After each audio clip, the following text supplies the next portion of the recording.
Clerk, and thank you, broadcasting.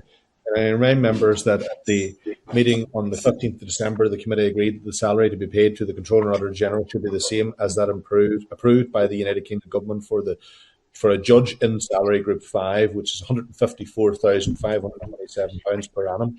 The current salary of the CNAG sits at £141,332. So this increase represents close to 10%. We have discussed this this morning, and I think members are content to consider the option to increase only from April 2021, and members will wish to consider and agree the motion provided at page 10 of the meeting pack. The figure quoted in the motion will be finalised when it is known whether the basic salary or the salary plus the cost to the employer needs to be included in that motion. So I think the committee is quite clear, and Mr. Chambers as well. The agreement as of today is that we backdate only to April 2021. It brings the CNAG salary into line as suggested with the judicial salary level of Group 5. Is that right? Yeah? Great. Okay. Great. Okay, agreed, yes? Yep. Great.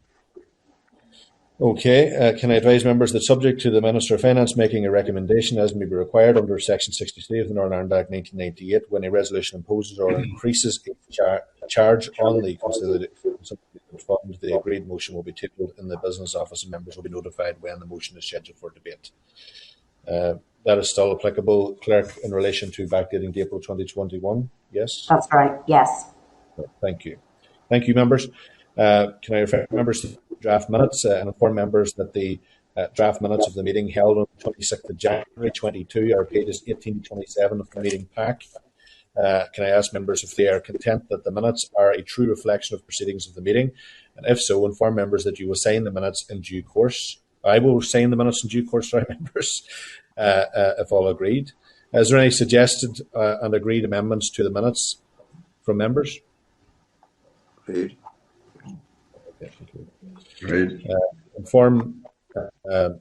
Can inform members that there are 3 items under matters arising. Item 6.1 on page 29 of the meeting pack is a response from the Business Committee to concerns raised by members in relation to the membership and quorum of the Audit Committee.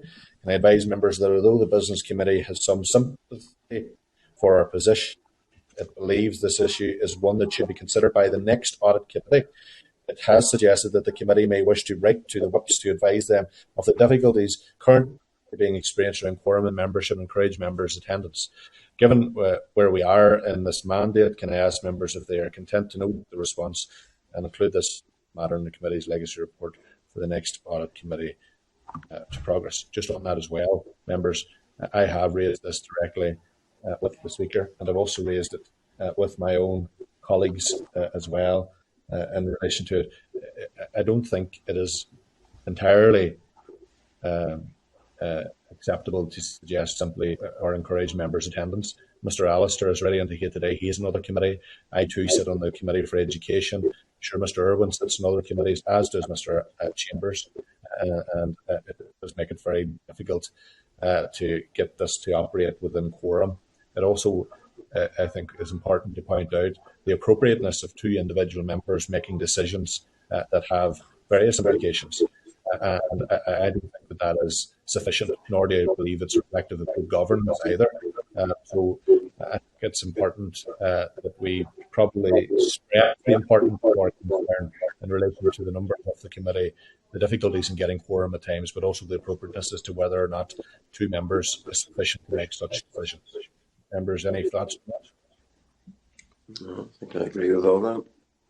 Agreed, yeah, generally. So, Clerk, I think if we do respond to,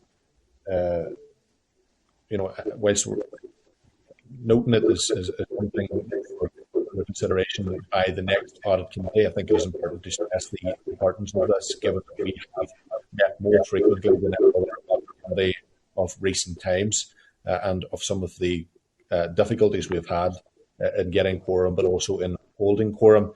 And even when we have quorum, being 2 members, whether it is appropriate or not, that 2 members should be making decisions in that regard. I make sure then that the legacy report is drafted to reflect those concerns. Yes, that's great. Thank you very much. Item 6.2 at page 32 of the meeting pack is details of the decision taken under Temporary Standing Order 1159 in relation to the circulation of the committee's review report.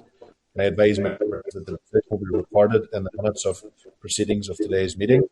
Item 6.3 at page 10 of the pack is response from the Department of Finance in relation to the committee's review of the governance and accountability arrangements for the Audit Office and the Public Services Ombudsman. And again, can I inform members of the Department of Finance has noted recommendation 15 regarding the appointment of an Auditor General as accounting officer, and recommendation 16 regarding the appointment of an external auditor for the Northern Ireland Audit Office. The Department of Finance has advised that officials are happy to work with the Assembly and Audit Committee in considering the outworking of the recommendations and to make any necessary changes. Can I ask members if they are content to note the Department of Finance response and include this matter in the committee's legacy report for the next Audit Committee to progress? All agreed, or any view? Yeah, okay.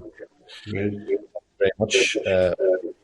Our next item is the Northern Ireland Assembly budget consideration of initial committee input to in-year adjustments. Can I refer members to page 36 to 54 of the meeting pack relevant to the main members that beginning on the 26th of January, the committee considered responses from the comparator committees in Scotland and Wales with supplementary budget processes for their corporate bodies. The committee agreed to forward responses to the NIAC and invite officials to attend the committee meeting in an effort to reach agreement on the levels of thresholds that should apply. Can I advise members that the NIAC has now submitted a revised proposal, plus or minus 5% of the opening budget for the Assembly Commission, as agreed by the Assembly plenary, should be brought to the committee for its review. And can I inform members that the Commission officials will attend the meeting today as well? And if members are agreed, we'll bring witnesses in. I see that welcome Ms. Leslie Hall, Commission Chair and Chief Executive, and Richard, Director of Corporate Services. You're both very welcome before the committee. Thank you for your time. Can I invite you both to brief the committee on the revised proposals and the rationale for the Commission's position? And just with a note, we are extremely tight for time today. We'd appreciate your comments being as brief and to the point as humanly possible. Thank you very much.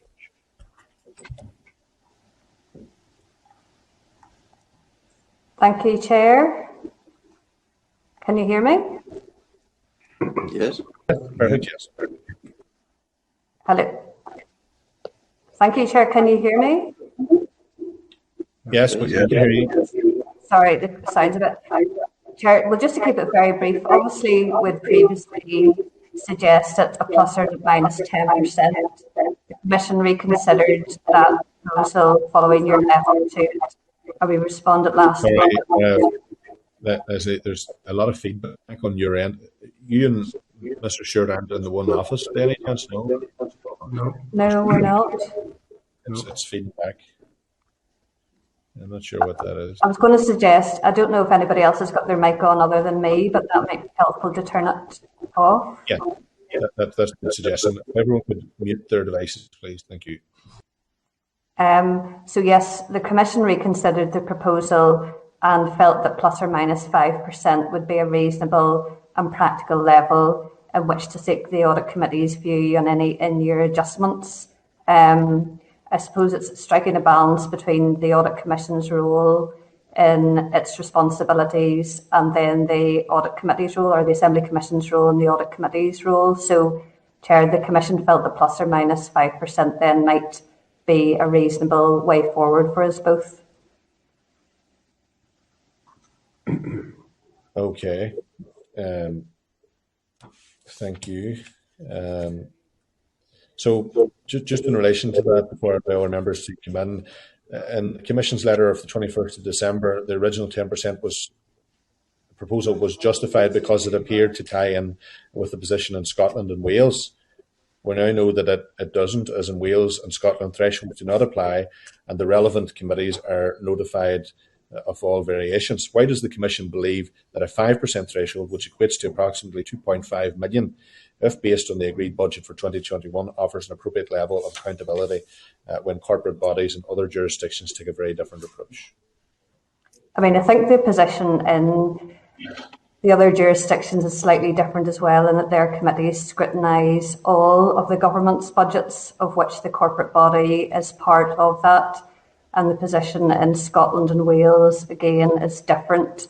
I think, as Scotland outlined, they might advise the committee. We do provide the committee with a copy of our supplementary estimates and any in-year adjustments, so we do provide that for information to the committee.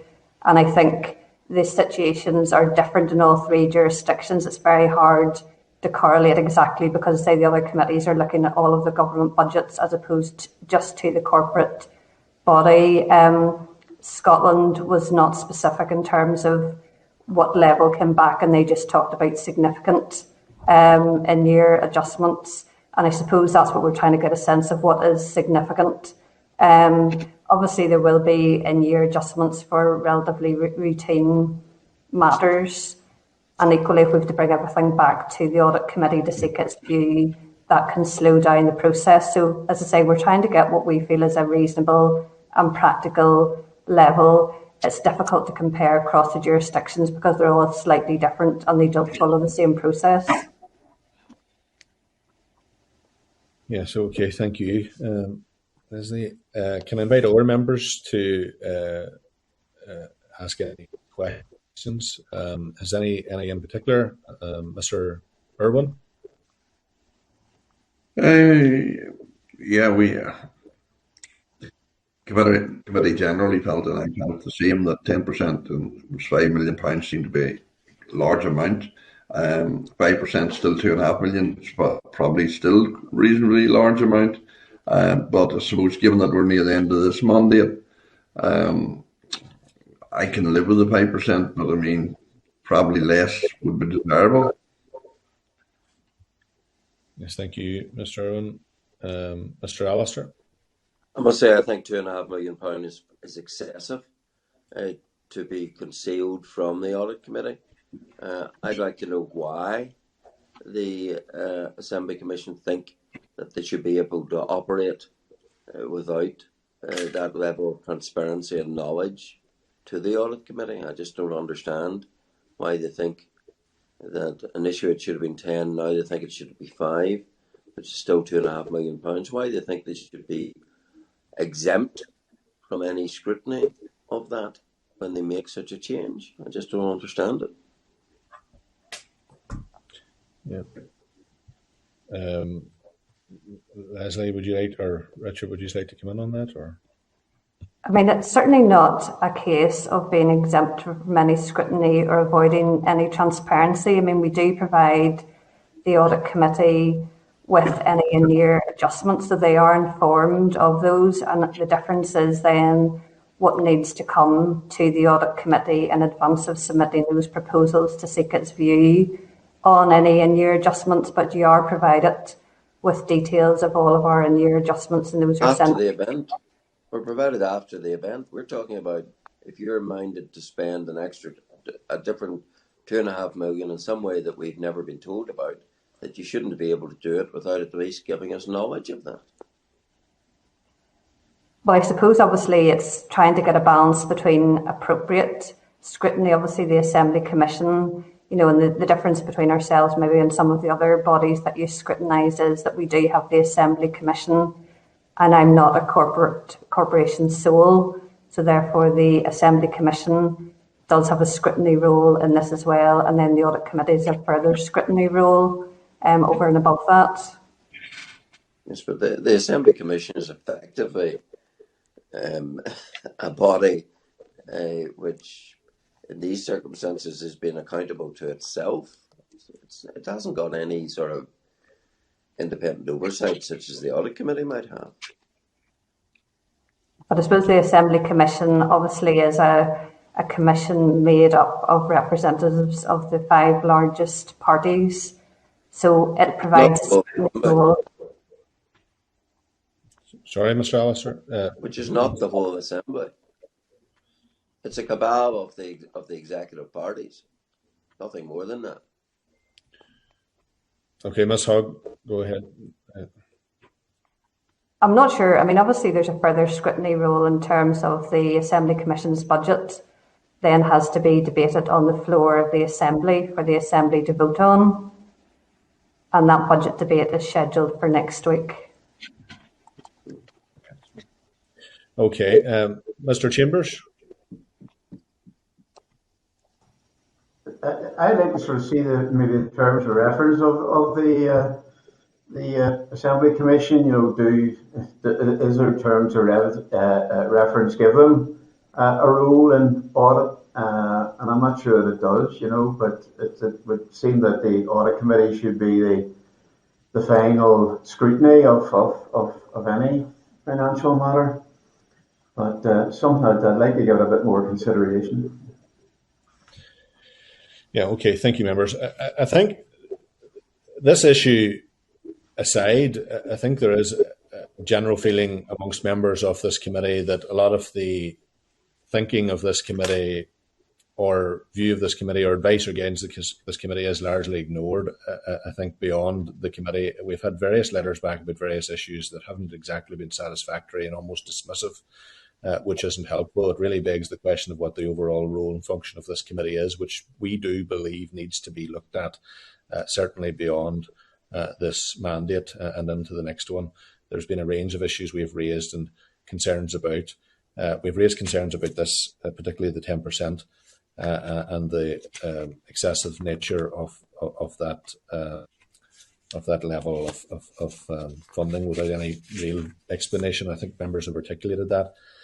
But that said, Ms. Hogg and Mr. Stewart, we are very grateful for you being with us today. We understand there are pressures. We understand things are difficult and very uncertain, particularly with the various rising costs that exist. Is there anything further that you would like to add?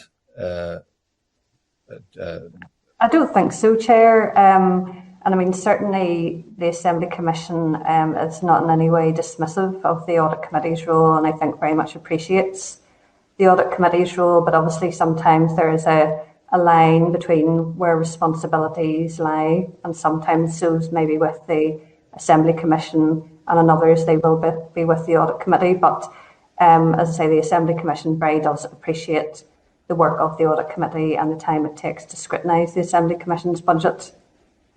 Yeah, absolutely. I do believe that there is a difficulty in defining the line at times between where our remit ends and the Commission's begins and vice versa. But there unfortunately have been a number of issues to date. That's no fault of yours or Mr. Stewart's. But listen, thank you very much. We will consider what you've said and we'll discuss further, no doubt, on our side today. So thank you very much for being with us. It's very nice to see you both, as always. Thank you, Chair. Thank you.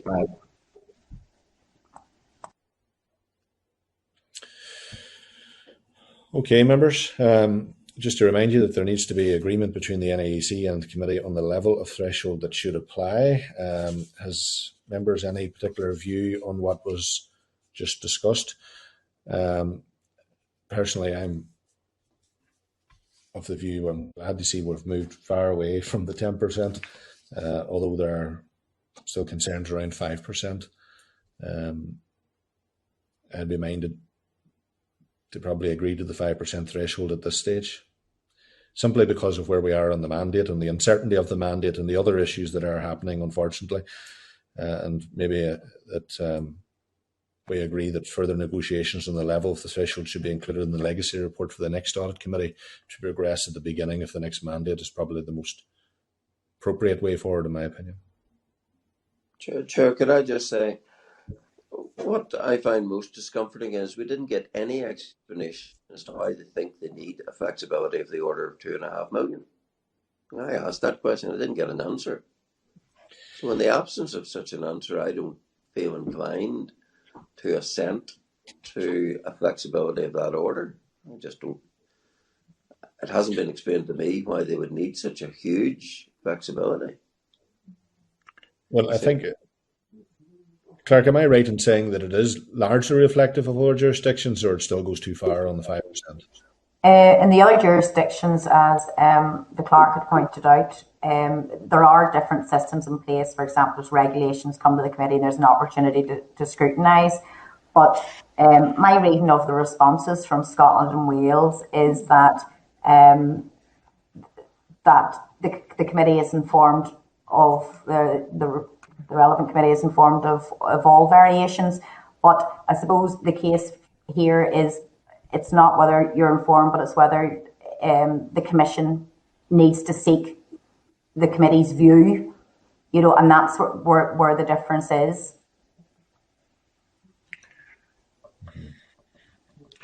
Okay. I think Mr. Allister makes a valid point in that.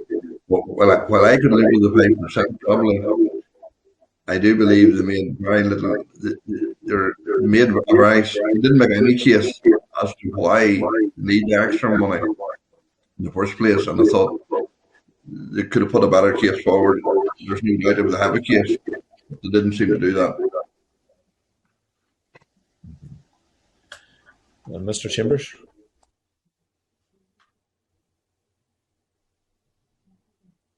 I'm fine, Chair.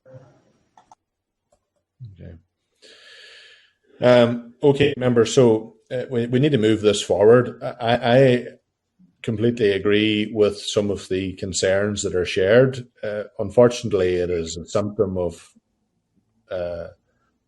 how we are or have been treated to date, and various questions or concerns that we have raised have been, to use the very crude and blunt phrase, dismissed.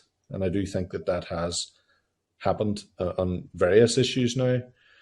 But that said, I'm just minded of where we are on this this mandate, the uncertainty of what may lie ahead, and the importance of some level of flexibility. And I do believe it's something maybe that should be included in the legacy report for the next audit committee to progress. And with that said, my proposal is that at this stage that we agree to the 5%. Now, it's up to members as to whether they support that, but that's what I would be minded to do at this stage. I could not have supported the 10% in any way, shape or form. I have concerns about the 5%, but I think when I consider all aspects of where we are, I think the 5% is probably the better option at this stage. And obviously that it can then be reconsidered or considered by the next audit committee.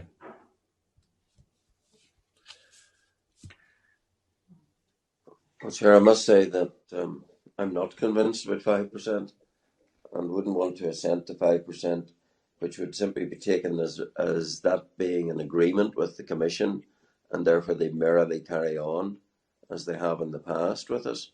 If we were to assent to any 5%, it would have to be very strongly conditioned that it is subject to an early review by the next committee, with the legacy indicating that we think of itself 5% is too high and that 2.5% is a more viable figure. I think I'm with that. I have some sympathies for both cases, but I think Mr. Allis's suggestion is reasonable and fair also, that we make that point and highlight that point, that we believe in the future that 2.5% would be more acceptable. I think that would be reasonable. Okay. And Mr. Chambers? It does seem high, the 5%, but I think we also have to be careful that we don't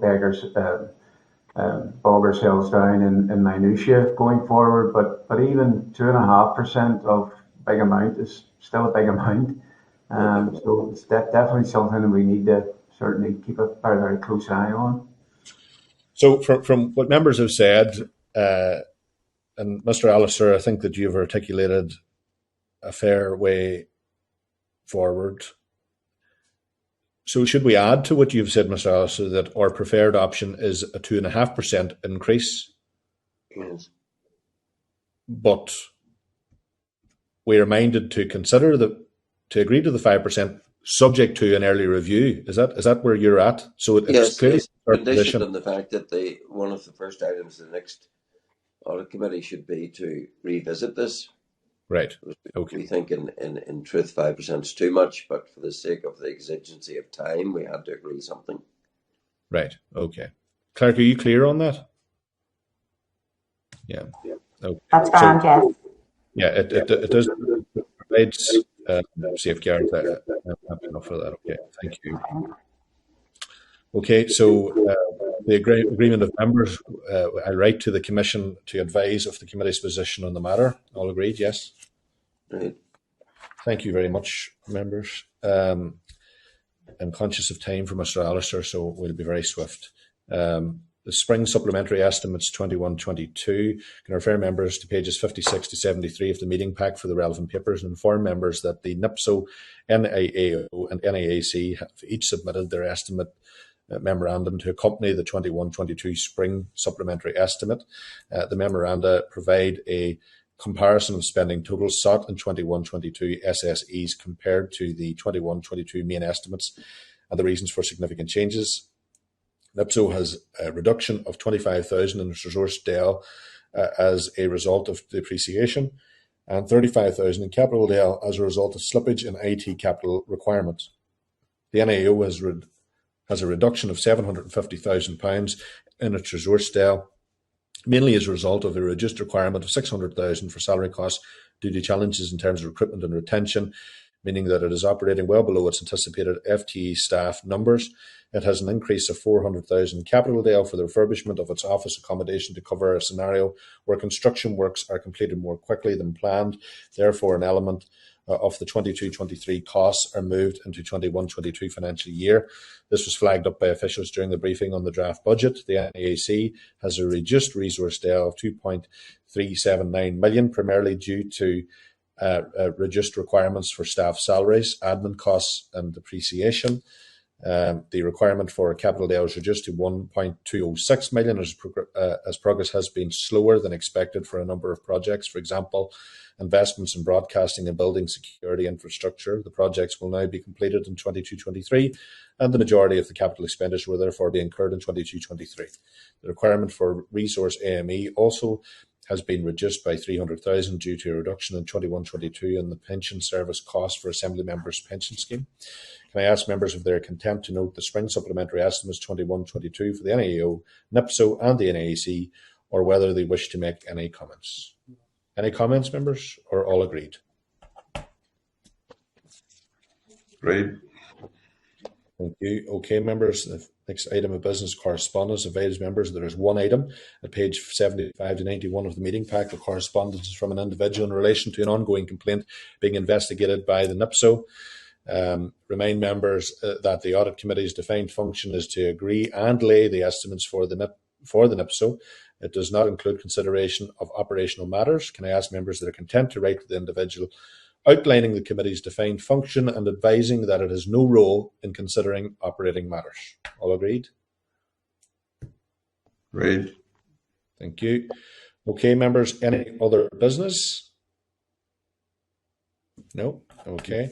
Date, time and place of the next meeting will take place on Wednesday, the 16th of March at 12:40 in room 29 or via Starlight.